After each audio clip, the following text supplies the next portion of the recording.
Ce n'est pas Magamwana Bazoloba. Oh, coup d'état. Oh, Batinye Nandolo, Azan Nandolo te, Ezalo Kuta, vous êtes des menteurs. Oh, coup d'état, Ezan Nengwanate.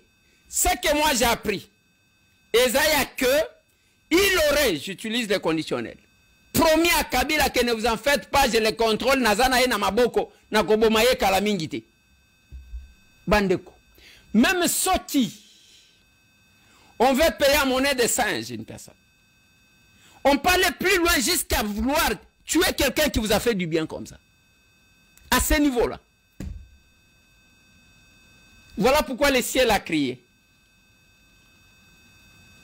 Je ne confirme pas parce que ça me dérange, ça me fait mal.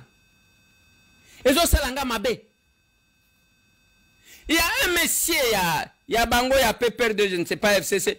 Azalaki na biloko il y a diamant. Azana Dubai kuna. Na mususo bakanga cha bozachi koloba. Musala kobenga bango, tu vois nous les Katangé, j'ai déjà eu des Katangé na Ituri na Zui Katangé mususu kuna et il faut ça là tout. Bah, et des choses comme ça.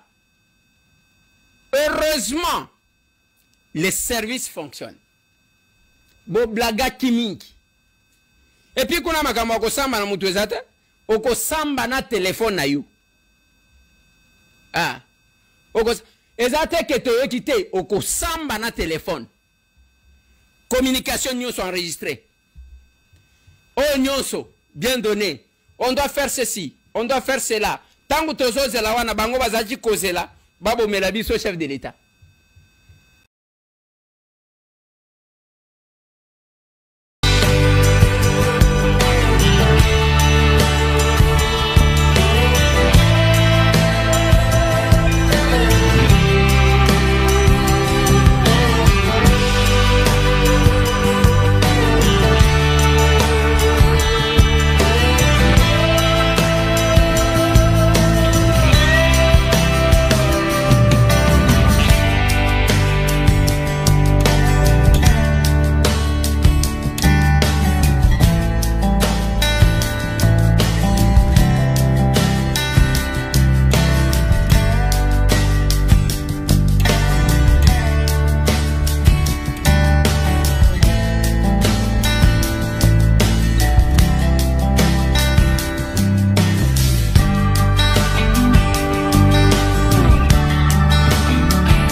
Oh, coup d'état. Oh, Batinye Nandolo, Azan Nandolo te, Ezalo Kuta, vous êtes des menteurs. Oh, coup d'état, Ezan Nengwanate. Ce que moi j'ai appris, Ezaya que, il aurait, j'utilise le conditionnel, promis à Kabila que ne vous en faites pas, je le contrôle, Nazana na Maboko, Nakobomaye Kalamingite. Bandeko. Même Soti, on veut payer en monnaie de singe une personne. On parlait plus loin jusqu'à vouloir tuer quelqu'un qui vous a fait du bien comme ça. À ce niveau-là. Voilà pourquoi le ciel a crié. Je ne confirme pas parce que ça me dérange, ça me fait mal. Et je sais l'anga mabé. Il y a un monsieur, il y a Bango, il y a Pepper de je ne sais pas FCC. Azalaki na biloko il y a diamant. Azana Dubai kuna. Na mususo bakanga cha bozachi koloba. Musala kobenga bango, tu vois nous les Katangé, j'ai déjà eu des Katangé na Ituri na Zui Katangé mususu kuna et il faut ça là tout. Bah, et des choses comme ça. Heureusement, les services fonctionnent. Bo blaga kimingi. Et puis kuna makambo okosamba na mutu ezate, okosamba na telefone na you. Ah. Ezate ke te ekite okosamba na téléphone. Communication nyonso enregistrée. Oh nyonso bien donné. On doit faire ceci, on doit faire cela. Tant que tozozela wana bango bazaji kozela, babo melabiso chef de l'État.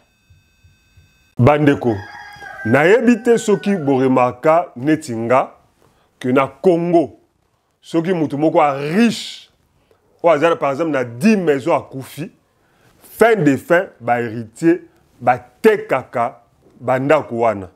So mutu a riche, un Congolais riche à Koufi, ba héritier baka na likanisi moko, to panyanya, to panza, to teka motu na motu azwa yaye.